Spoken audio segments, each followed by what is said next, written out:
पटना के सभी स्नेहिल पत्रकार मित्रों,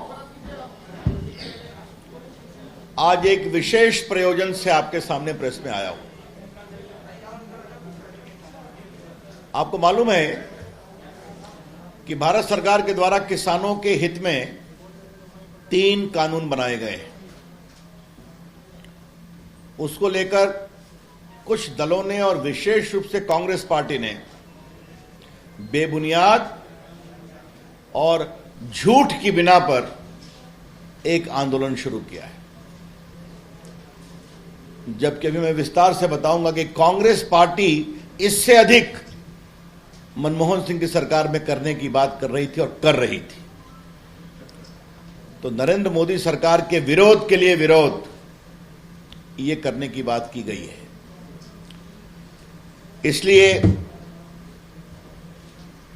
ये विचार हुआ प्रधानमंत्री जी का और बाकी सरकार का कि भारत सरकार के सभी मंत्री देश के विभिन्न इलाकों में जाएंगे और पत्रकार मित्रों के माध्यम से सच्चाई बताएंगे।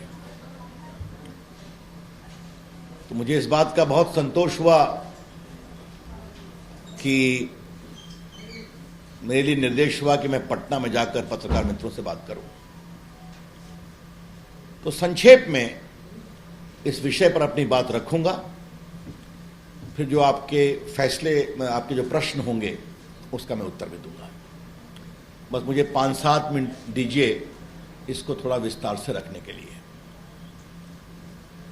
ये जो नए कानून पारित हुए हैं मित्रों, ये देश के 86% छोटे मझोले किसानों के हित में है और बड़े किसान भी इसका लाभ ले पाएंगे।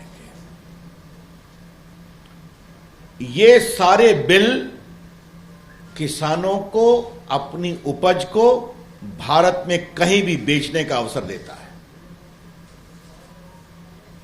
और किसानों को मंडियों के शोषण से मुक्त करता है, उसके शिकंजे से मुक्त करता है।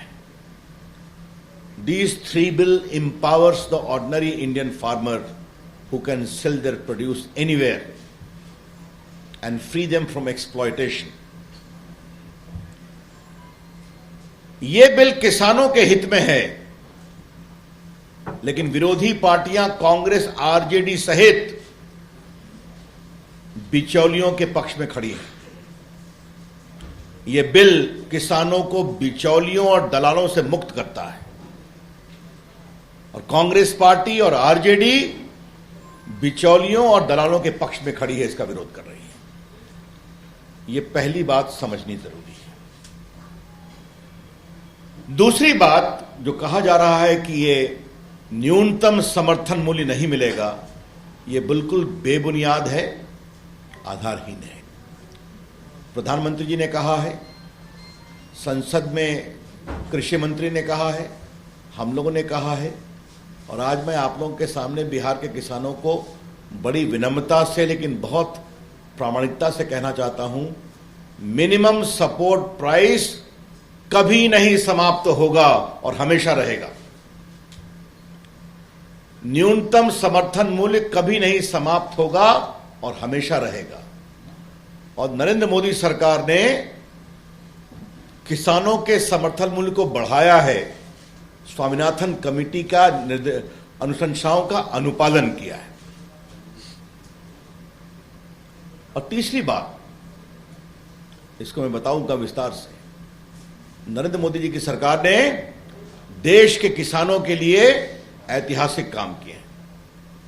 आपको मालूम है कि भारत के 11 करोड़ किसानों के अकाउंट में 94,000 करोड़ रुपया भेजा गया है मोदी जी की सरकार आने के बाद। आपको मालूम है हर 3 महीने पर 2,000 रुपये देते हैं हम देश के किसानों को, और बिहार के लगभग 16 लाख किसानों को 5,500 करोड़ रुपए दिए गए।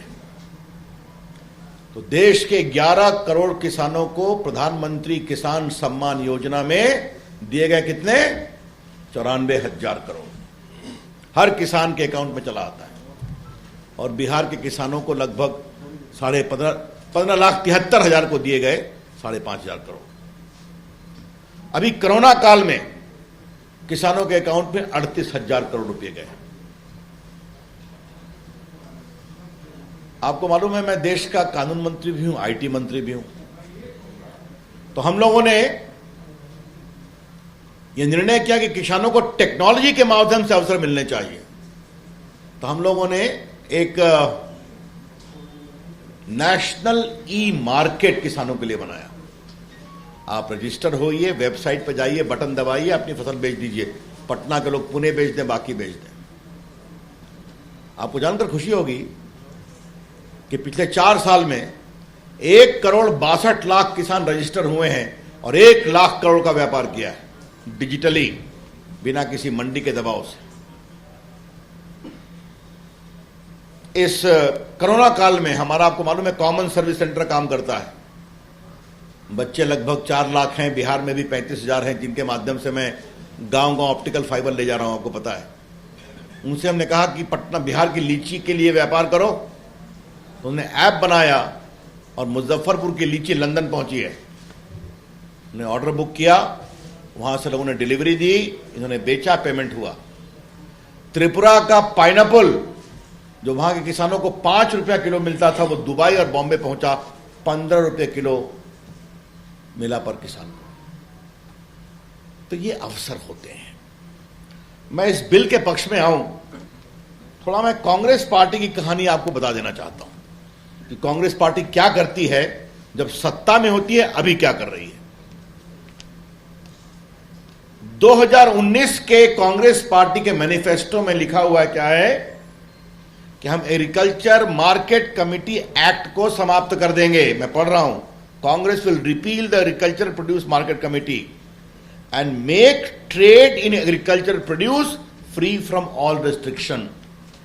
तो कृषि उत्पादन में व्यापार को सारे बंधनों से मुक्त कर देंगे।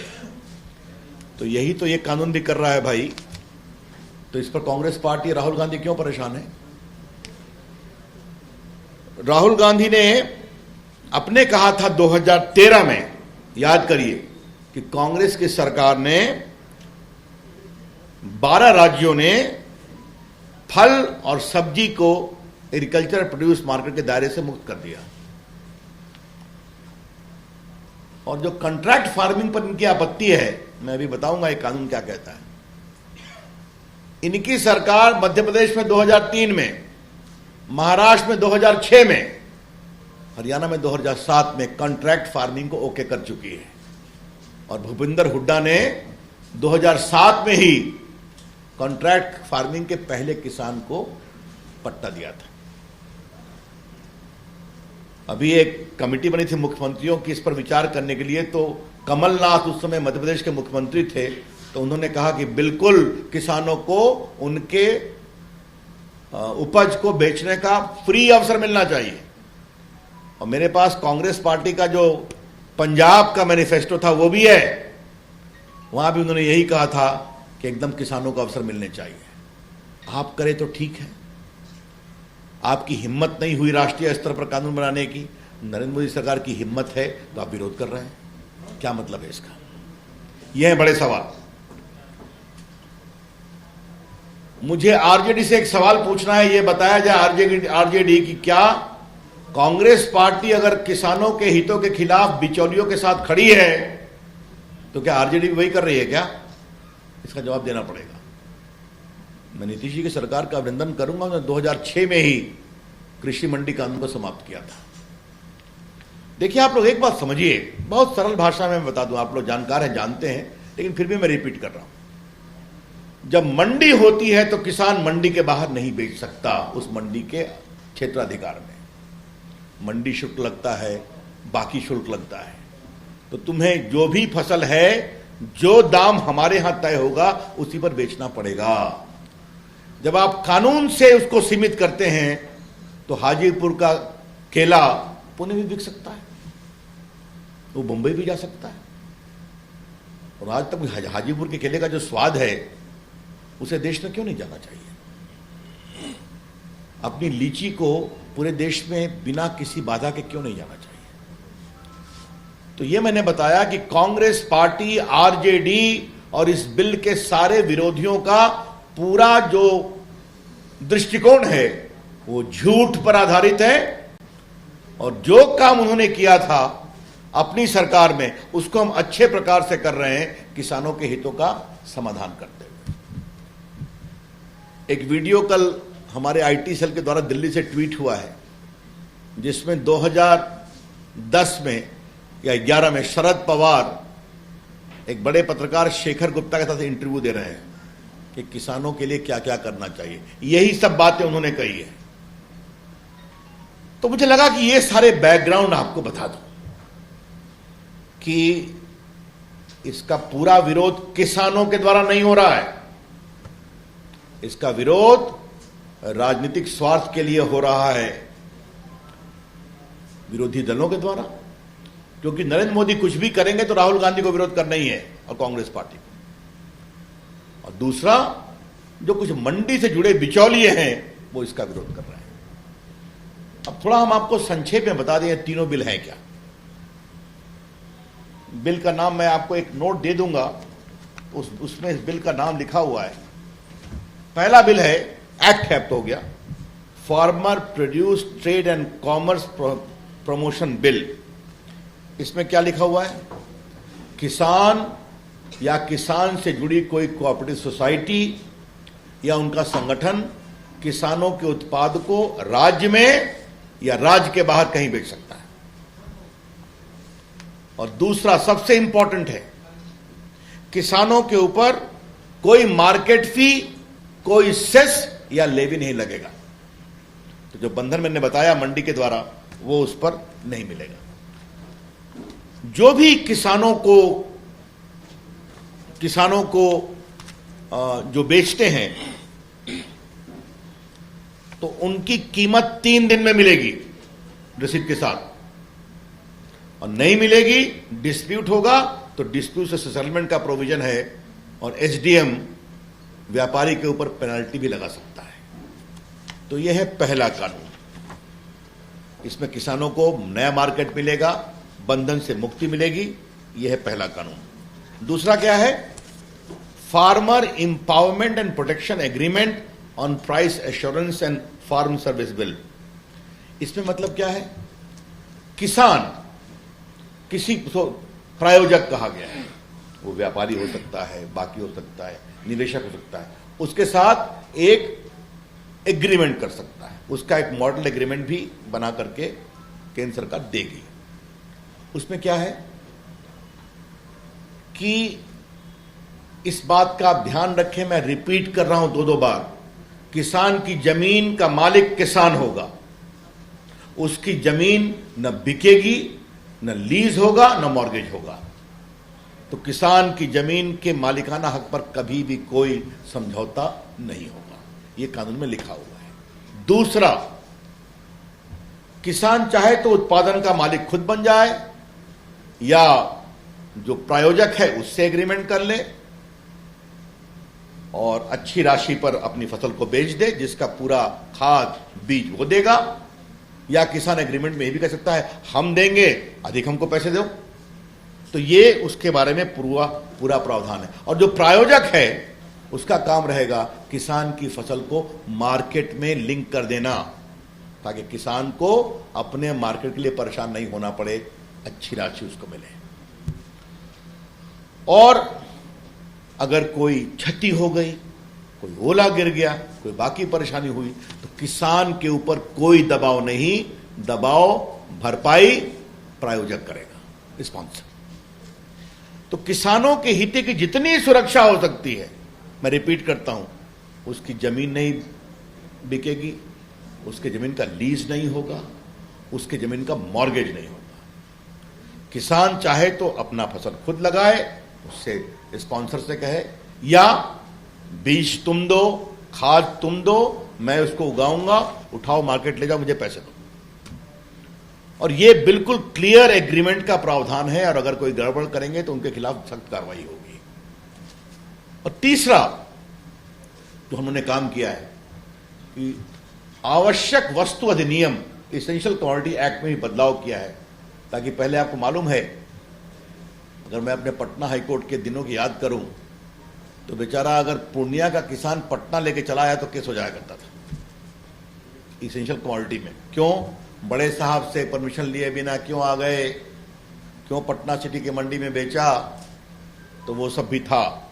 अब वो सारे लाइसेंस, परमिट, कोटा, नियंत्रण के राज से किसान मुक्त हो गया। वो पूर्णिया का किसान, मुजफ्फरपुर, आरा का किसान अपने माल को कहीं भी भेज सकता है, उसे किसी इंस्पेक्टर राज की जरूरत नहीं है। तो मित्रों, ये तीनों कानून जो मैंने बताया कि ये आपके लिए मुझे बहुत बताना जरूरी था।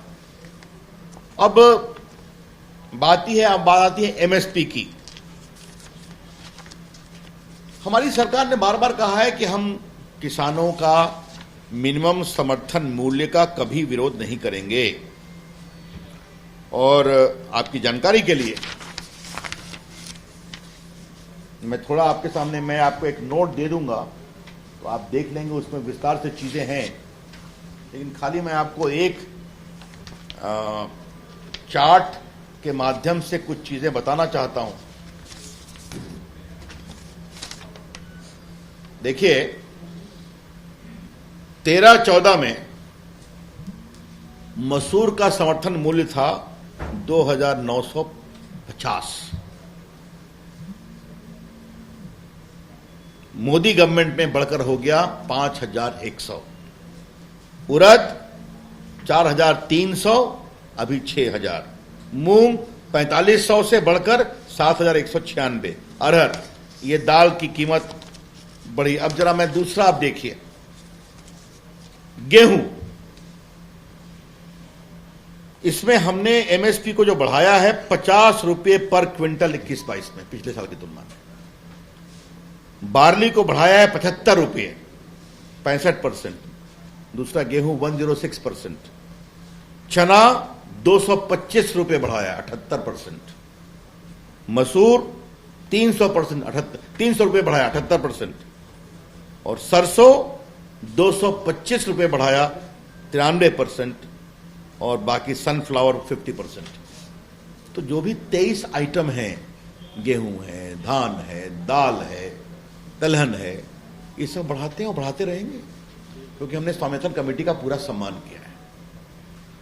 तो मित्रों, मैं फिर और आपको बता दूं, जो मैंने कुछ बातें बताई थी कि हम किसानों की चिंता सिर्फ यही नहीं करते एमएसपी के माध्यम से। मैंने आपको बताया, प्रधानमंत्री किसान सम्मान योजना, 1 लाख करोड़ रुपया निर्मला जी ने घोषणा की थी, आपको मालूम होगा, 20 लाख करोड़ में, जो किसानों के इंफ्रास्ट्रक्चर के लिए उपयोग होगा, जिसमें बिहार का मखाना की चर्चा भी उन्होंने की थी।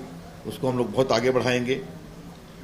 ये जो फसल बीमा योजना है, इसमें किसानों ने भुगतान किया देश में 17,500 करोड़। ये नंबर याद रखिए, 17,500 करोड़। और उनको कितना लाभ दिया गया फसल के नुकसान के खिलाफ? 77,000 करोड़, 77,000 करोड़। और टेक्नोलॉजी की बात मैंने कर दी, तो किसानों के लिए हमारी सरकार समर्पित है, हमेशा रहेगी। लेकिन हां, हम किसानों को बंधन से मुक्त करना भी चाहते हैं। हम चाहते हैं मैं आपसे एक सवाल पूछूं, आज दुनिया में पीनट बटर बहुत लोकप्रिय होता है, मूंगफली का बटर, मक्खन। आप जाइए अमेरिका, इंग्लैंड, यूरोप, ये बिहार, हिंदुस्तान से वो बाहर क्यों नहीं जा सकता? आप मुझे ये बताइए। पढ़ लिया, मैंने बता दिया किसान। तो मेरा कहने का मतलब क्या है कि आज फिर मैं हाजीपुर केले पर ही आऊंगा। अगर ये पूरे हिंदुस्तान में जाएगा तो एक केला सब पर झंडा गाड़ देगा। हमारे बिहार की लीची, इस बार मैंने कोरोना में अपने पोस्टल विभाग को कहा कि जरा भागलपुर का जर्दालू आम और ये सब कुछ भेजो, तो मैंने टोकन रूप में भिजवाया। अब लोग मांग रहे हैं कि भाई वो ऑनलाइन अवेलेबल था, हम लोग को और मिल सकता है क्या? तो ये हर देश के हर प्रदेशों का यह हाल होगा। तो इसीलिए मैं रिपीट कर रहा हूं, ये तीनों कानून किसानों के हित में हैं। ये किसानों को शिकंजे से मुक्त करते हैं, शोषण से मुक्त करते हैं और उनको अपने उपज बढ़ाने और कीमत अधिक प्राप्त करने के अवसर देते हैं। कांग्रेस पार्टी, आरजेडी, बिचौलियों के साथ खड़ी है, जो किसान का शोषण करते उनके साथ खड़ी है, मेरा स्पष्ट आरोप है। और तीसरा, कांग्रेस पार्टी वही कर रही थी पहले और मैनिफेस्टो में वही था, अभी मात्र विरोध के लिए विरोध कर रही है। और एमएसपी है और रहेगी और बढ़ती रहेगी। और तीसरा, हमारी सरकार ने बहुत प्रामाणिकता से किसानों के हित में काम किया है। तो मित्रों, ये बहुत महत्वपूर्ण विषय था, तो मुझे लगा कि मैं पटना में अपने प्रेस के मित्रों से बात करूं, ताकि इस पूरे किसान के सुधार संबंधी बिल पर जो भ्रम की स्थिति और झूठ की स्थिति बनाई गई है उसका विस्तार कर सकते। That's all, thank you from my side. अब आपके कोई सवाल हो तो पूछ सकते हैं। अगर आपने एमएसपी के बारे में एक दर्जन बार आपने कहा, तो इस बिल में इस बात का प्रावधान क्यों नहीं है कि एमएसपी से नीचे कोई भी खरीद नहीं सकता है? बिल में प्रावधान क्यों नहीं है? इसको कानूनी रूप से क्यों नहीं कहा गया है? एक मेरा पहला सवाल है। आपने आरजेडी को, कांग्रेस को लॉक में रखा, आपकी अपनी सहयोगी पार्टी अकाली दल ने इसी मुद्दे पर वॉकआउट कर दिया। हरियाणा में जो आपकी सहयोगी है चौटाला साहब की जेजेपी रोज प्रोटेस्ट कर रही है, आपके एमपीज को सब जगह घेरा जा रहा है। मेरा तीसरा सवाल है, आपने कहा वन नेशन वन मार्केट सब कुछ ठीक है, तो यूपी का धान आपकी हरियाणा की सरकार ने क्यों नहीं वो उसको इंटर करने दे रही है? चौथा, आपने कहा कि शरद पवार का एक वीडियो है शेखर गुप्ता के वॉक द टॉक में, तो लोकसभा चैनल पर सुषमा जी का, राज्यसभा में अरुण जेटली जी का भी इसी बिल के संबंध में उनका क्रिटिसिज्म, उनका विरोध है। इन सबों पर आपको क्या कहना है? आपने 5 सवाल किया और छठा भी है क्या? लेकिन आप उससे धन्यवाद। देखिए, पहली बात, अब आपने तो पहला सवाल ऐसा क्रम किया, will you repeat your first question ताकि मैं जवाब दे सकूं? यस, जब से एमएसपी आया है, संभवतः 50 से 51 से आया होगा, तब से एमएसपी एडमिनिस्ट्रेटिव पार्ट है, आज तक किसी कानून का पार्ट नहीं हुआ। जबकि कई बार इस संबंध में कई सरकारें आई, क्योंकि एमएसपी प्रशासन के द्वारा हर साल सेंट्रल कैबिनेट तय करती है। इसलिए अब आप मुझे यह बताइए कि भारत का प्रधानमंत्री एश्योरेंस देता है झूठे प्रचार पर, भारत का कृषि मंत्री सदन में एक बार नहीं 10 बार बोलता है, भारत के रक्षा मंत्री बोलते हैं, भारत का कानून मंत्री बोलता है, आप इस पर विश्वास नहीं। और हमने कैबिनेट में अभी 20 दिन पहले अनाउंस कर दिया, अभी इस बिल के पास होने के बाद पेमेंट शुरू हो गया, तो हमारा आचरण आपको इस बात को दिखाता है।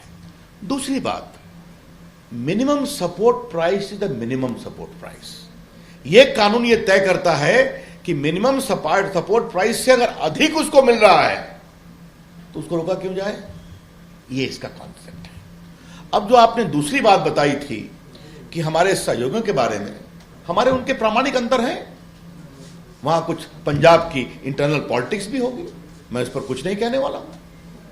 हर्षिमरत जी ने योग्यता से काम किया सरकार में, लेकिन एक बात मैं जरूर कहूंगा, यह कानून सीधा नहीं बना, यह ऑर्डिनेंस होकर के आया था। 3 महीने ऑर्डिनेंस था, तब तो किसी ने विरोध नहीं किया। लोकसभा में पारित हुआ, तब तो किसी ने विरोध नहीं किया। जब राज्यसभा में फाड़ा फाड़ी हो गई, तब खुराफात शुरू हो गई। क्या मतलब है इसका? तो यह भी उतना ही जानना जरूरी है। अब देखिए, हमारे दोनों नेता सुषमा जी, अरुण जी नहीं है, लेकिन दोनों ने कुछ किसानों के हक में सलाह दी थी, क्योंकि हमारी सरकारें भी थी जिस समय वो थे, उन्होंने भी किसानों के सुधार के लिए काम किया था। इसलिए उससे और शरद पवार की तुलना नहीं करते हैं। आज शरद पवार इस सारे कानून को एंटी फार्मर बता रहे हैं, तो मुझे लगता है कि वो तुलना करना ठीक नहीं है। और मैं मानता हूं कि शरद पवार किसान नेता है। शरद पवार तो किसानों में और किसानी के लिए सुधार की वकालत बहुत दिन से कर रहे हैं, तो आजकल खामोश क्यों? इस शुद्ध राजनीति है। तो मुझे लगा मैंने आपके सारे प्रश्नों का उत्तर दे दिया, और अभी आपके फर्स्ट राउंड में सारे प्रश्नों का उत्तर दे दिया। यस,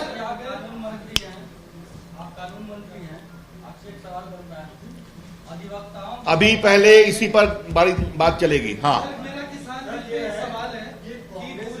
आराम से एक एक कर आप बोले क्या है? पूरे किसान बिल का विरोध हर जगह चल रहा है, किसान सड़क पे उतरे हुए हैं, पंजाब हरियाणा में सबसे ज्यादा विरोध है। तो क्या किसान क्यों इस बिल का विरोध कर रहे हैं जब खुद किसानों के पक्ष में ये बिल है? पहला सवाल। और दूसरा सवाल ये है, आप एक ही सवाल पूछे तो मैं उत्तर देने में सुविधा होगी, बड़ी कृपा होगी।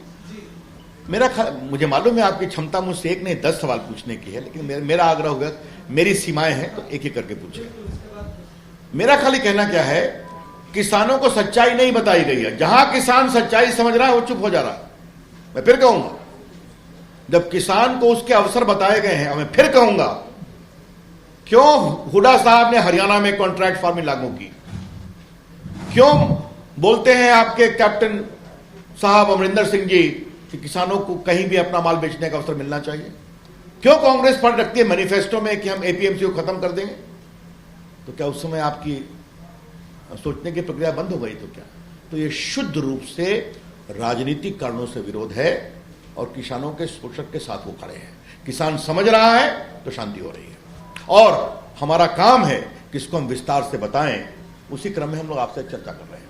इस कानून में सर जमाखोरी बढ़ेगी, क्योंकि पहले जमाखोरी के खिलाफ कानून था, लेकिन इसमें जमाखोरी का एक हो गया है, पास हो गया है, जमाखोरी कर सकता है। देखिए, अनुभव ये बताता है कि जितना कानून सख्त होगा जमाखोरी उतनी ही बढ़ेगी, और जितना आप लिबरल करेंगे काम उतना ही तेज से होगा।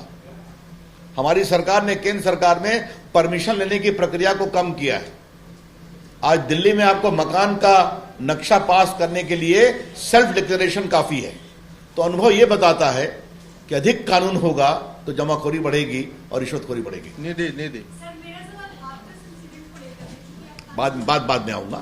और कोई सवाल इस पर? सर, एक सवाल ये है कि आप कह रहे हैं मंडियों को खत्म कर देता है, छोटे लोग जो काम करते हैं वो बेरोजगार हो जाएंगे, तो उनके लिए क्या सोचा है?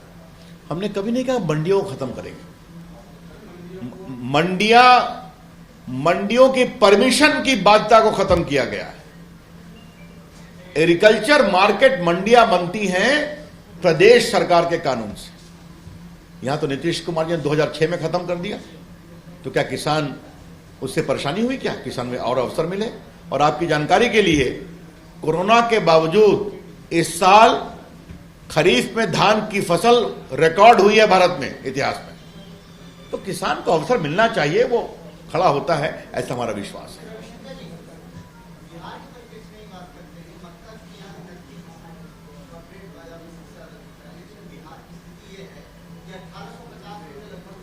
₹1850 MSP है उसका, लेकिन जो बाजार से डायरेक्ट किसान जुड़ रहे हैं, जो लोग जमीन खरीद रहे हैं, 600-700 रुपये औने पौने दाम में खरीद रहे हैं, उनके लिए क्या कहेंगे? उसका जवाब बहुत सिंपल है। उसका जवाब बहुत सिंपल है, उनको जाकर के मंडी में बेचना चाहिए जो MSP तय है। हाँ, एक मैं फिर कहूंगा, ये कानून सिर्फ किसानों को अवसर देता है। अगर उनको बाजार का कीमत कम है तो मंडी में जाके बेच दें, लेकिन अगर उसको मंडी के बाहर अच्छी कीमत मिल रही है तो मंडी के बाहर नहीं जाए, ये वो अवसर देता है। सर, ये जानना चाहते हैं कि अभी सर आपकी सरकार, आप कह रहे हैं किसानों के लिए हित है। जब किसान के पास आलू और प्याज 12 रुपये किलो था, लेकिन अभी जस्ट आपका जबकि भारत से भी बाहर प्याज जा नहीं रहा, उसके बाद भी आम आदमी के थाली से आलू और प्याज और तिलहन संबंधी चीज गायब हो रहे हैं। महंगाई रात दिन बढ़ रही है। प्याज की कीमत पटना के आम 50 रुपये किलो हो गया। सर, इसका क्या माने आगे बढ़ता ही रहेगा मूल्य? देखिए, उसमें आपको हम देखिए, कुछ सीजनल चीजें होती हैं। अब मैं खुद मालूम करूंगा, मैं पटना का सांसद हूं कि आपका इतना दाम बढ़ा हुआ है, तो मैं देखूंगा इसके लिए क्या करना है, मैं खुद देखूंगा। लेकिन उसका भी समाधान इसी में है कि नासिक के प्याज को पटना आने में कोई देर नहीं होनी चाहिए। आप बात समझिए। और हम लोगों ने, जैसे पहले क्या था कि यहां से बाहर प्याज भेजने में बंधन था, तो लोगों ने बंधन करा दिया। यहां प्याज सड़ने लगा, फिर हम लोग लिफ्ट कराया, कैबिनेट में बैठते हैं हम लोग। ये जो आपके मटर है, अब दाल के कारण मटर को रोका गया, तो बाद में अब आलू को आप नहीं अलाउ करेगा तो सड़ने लगेगा। तो इसलिए ये फ्लेक्सिबिलिटी ये कानून देता है कि किसान देश की स्थिति देखे, देश का मार्केट देखे, और जहां अवसर मिले वो जाए।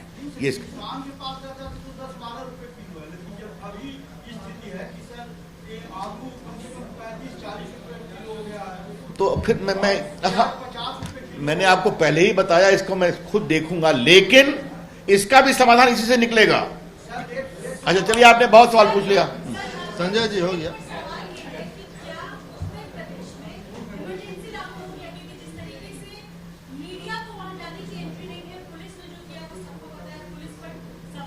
अच्छा एक मिनट, और कोई सवाल इस बिल पर? अरे अभी आप पूछे हो ना यार। मैं यूपी पर बाद में बात करूंगा।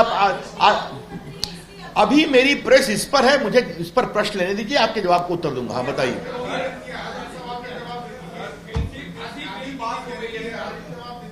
हाँ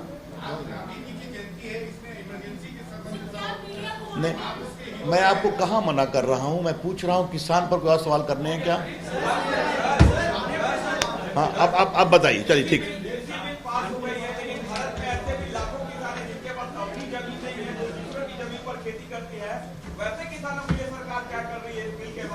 उसका रास्ता यह है कि जब कॉन्ट्रैक्ट फार्मिंग बढ़ेगी, अधिक निवेश होगा, तो उसमें लैंडलेस लोगों को काम करने का अधिक अवसर मिलेंगे और उनको मजदूरी भी अच्छी मिलेगी। हाँ चलिए हो गया। अब आपसे अब अलग से बात कर लेंगे। और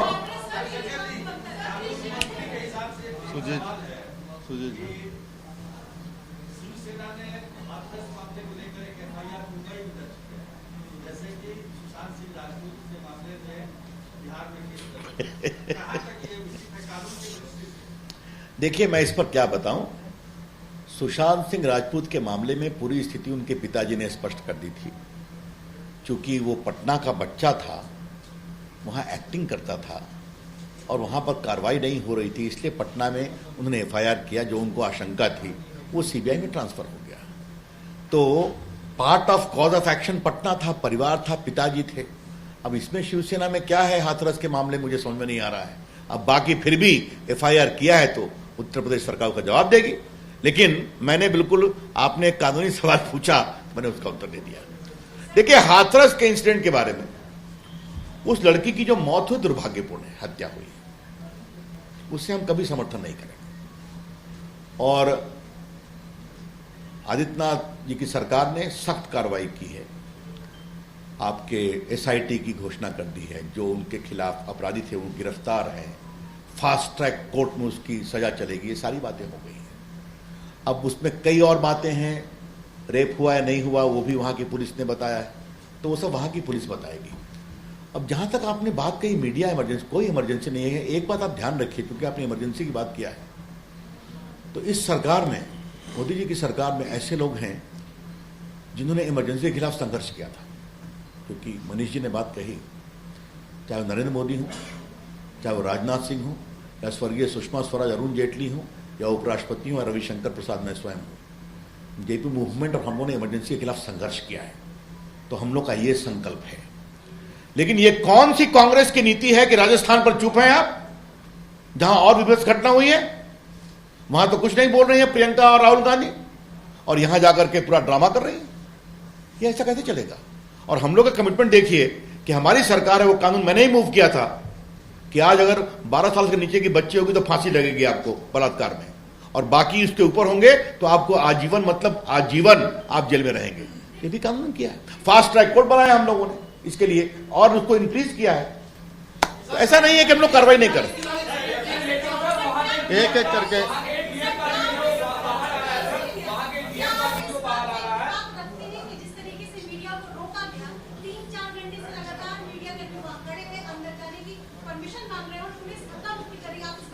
देखिए, मैं आपसे एक बात कर दूंगा, इस बारे में जो उत्तर प्रदेश के शासन के द्वारा, पुलिस के द्वारा बताया जा रहा है, वो फैक्ट पर है, ग्राउंड पर है। मैं पटना में, तो ये वहां पर उसको वो एक्सप्लेन करेंगे, मैं इतना ही कहना चाहता हूं। श्याम सुंदर टाइम सुनाओ। श्याम सुंदर अशोक गहलोत ने कहा है there is no need for the Gandhis to come to Rajasthan as they trust us। अगर बीजेपी के नेताओं को चिंता है तो वो आ सकते हैं। किस तरीके से देखते हैं? देखिए, मैं अशोक गहलोत पर कोई इंपॉर्टेंस नहीं दूंगा, लेकिन अगर प्रियंका गांधी मेरी 18 साल की बेटी की बात कर रही हैं, तो वहां भी किसी बेटी के साथ अत्याचार हुआ है, क्यों नहीं जाती है वहां पर? मैं इसका सवाल पूछूं, इसलिए कह रहा हूं, यह पॉलिटिकल हिपोक्रेसी है, राजनीतिक दोहरे मानदंड है।